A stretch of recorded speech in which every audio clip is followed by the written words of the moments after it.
Samsung's new S24 Ultra is getting ready to possibly destroy the Pixel 8 Pro, and here's why. So we've got the S23 Ultra. I call this the best phone of the year.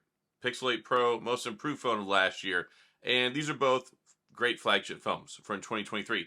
But 2024 is a new era. We're in it now. This is my first video. Well, sorry, second video of 2024.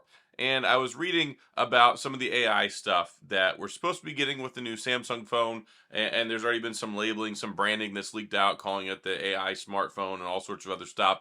It seems that not only Qualcomm is doubling down on AI with the Snapdragon 8 Generation 3 and its reported capabilities, but the S24 Ultra really seems like it's going to take that and try and hit a home run with it. Well, we already have the smartest smartphone that you can get, which is the Pixel 8 Pro. Got the Tensor G3. It's already does a lot of AI stuff, but this is going to be make or break because one of two things is going to happen. Either the AI is going to show up with the new S24 Ultra, and it's going to make Google look like, well, the Fisher Price of AI, or it's going to confirm that Google is the smartest smartphone out there, and that Samsung is just playing in their world. And this will be interesting. So one thing that I was reading about, Samsung's kind of take on this generative AI stuff that the new S24 Ultra is supposed to be able to do is called GAUSS, or Project GAUSS, or whatever it is, GAUSS. And it's their on-device generative AI platform that they're supposed to be using. And all the stuff that I've been reading kind of lends its ear to it's supposed to do a lot of generative stuff on the phone. And that's kind of like the next thing. We've got ChatGPT. We've got all these other AI models that people are using to create things, but we really haven't cracked it on the phone yet. We thought maybe we might get that with the Pixel 8 Pro, but we get Magic Editor, Magic Eraser, Video Boost, all these different things. But there's been a lot of criticism about the Tensor G3 and the Pixel 8 Pro being that it doesn't do all of it on the phone, that it sends a lot of it to the cloud. So that's going to be one of the big tests. Will the S24 Ultra, when it gets here, will it be doing this generative AI? Will it be doing its own AI tasks on the phone? Or is it going to be sending them to cloud as well? And this is kind of a concept that's not foreign. It's been around for a little while. It's called Edge AI and Cloud AI. And I've been talking about this in recent videos. And this, I think, will be a big primer for 2024. Edge AI is these things right here. This is the edge. This is the entry point into the AI. It does some of the stuff, breaks it down, and gives an instruction set that it sends off to the cloud AI, which are these big, massive computers that can handle these computations, that can handle these different things that need to be done. So that's interesting. And that's something that the Tensor G3 and the Pixel 8 Pro have been criticized for. So one, the S24 Ultra needs to show up, and it needs to be able to either do that stuff on the phone, or it should suffer from the same ridicule, right? If the Pixel 8 Pro has been ridiculed for not doing that stuff and it's supposed to be the best at it, then if the S24 Ultra shows up with all this promise of AI being the big AI smartphone and having Project GAUSS and having all these things, is it going to be better? And that's what we'll find out here in a couple of weeks. Of course, we'll have the keynote and all that jazz. I'm expecting this to go with the reserver pre-order stuff. I'm sure it will happen very, very soon. And it'll be exciting times because, well, it will mark the era of the new smartphone for 2024 with the Snapdragon 8 Generation 3, which we've seen a few, but really we kind of rely on Samsung to kind of usher that era in for the year. And it's crazy because the S23 Ultra, I just talked about this a few weeks ago, saying it's the best smartphone of 2023.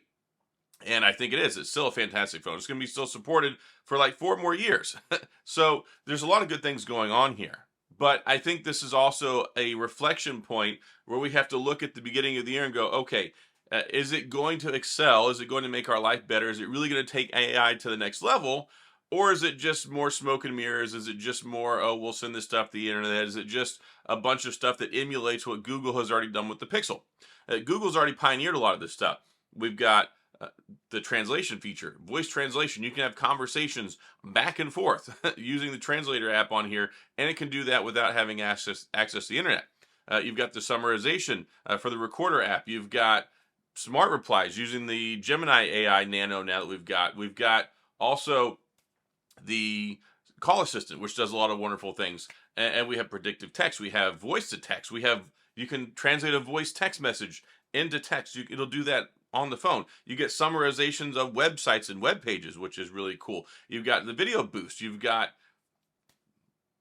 Magic Eraser, Magic Editor, like all these things. And then it's like, bam, the S24 Ultra is supposed to show up and be the new smartest smartphone. So I think that Google's done a lot to usher and pioneer in this stuff, but there's two things that I'm looking for.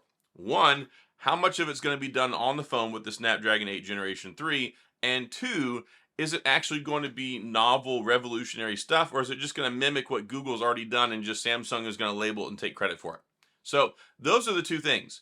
And that will either A, justify what the Pixel 8 Pro and what Google has done, or two, it will show that Samsung and other brands really can do the same thing, if not better.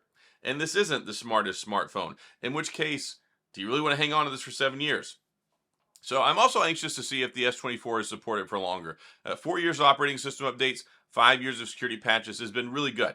I think that that's pretty fair. I'd like to see them go to 5 and 5. If they went to 5 years of software updates, 5 years of security patches for the S24 series, I think that that's pretty good. Especially when we take a look back, batteries don't really hold up that long. There's a lot of major changes in technology. I mean, shoot, if you take a look at what the Pixel 8 Pro did with the AI features, software updates, all that stuff, and what hasn't transferred over to even just this last generation Tensor 2 with the Pixel 7 and 7 Pro, it really makes me sit there and scratch my beard and wonder, how good was the Pixel 7 Pro, right? Because it was touted as being the best, smartest phone and everything. And if we're just going to get incremental upgrades every year with these Google phones, and it doesn't really trickle down to the previous devices as much, like what good are they, right? Like what good is having a phone for 7 years if, okay, yeah, you can send text messages and get your emails on it 7 years from now? You'll be able to do that with a $100 phone. So there's a lot of validation that I think will come out of this Samsung S24 Ultra, S24 experiment. And I'm sure that they will probably reserve some of the stuff for the Ultra.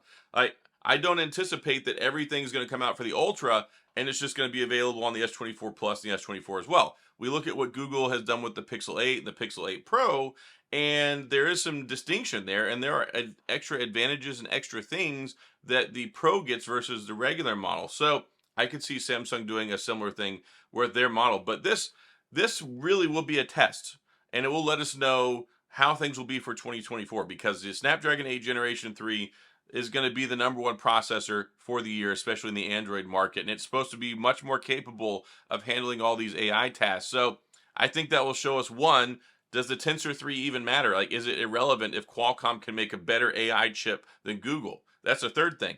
So will Qualcomm make a better AI chip than Google? Will the S24 series actually do real AI and do more of it on the phone than what Google does? And will it be revolutionary and novel AI, or will it just be copies of what Google does?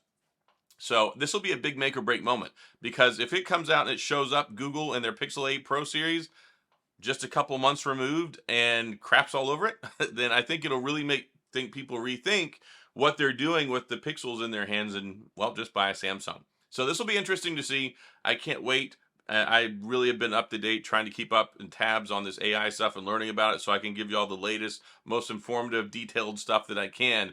But stuff's always ever changing and all that jazz. But S24, S24 Ultra coming out just a couple of weeks. We're in 2024, and the race has already started for what we're going to see this year. So that's all I've got.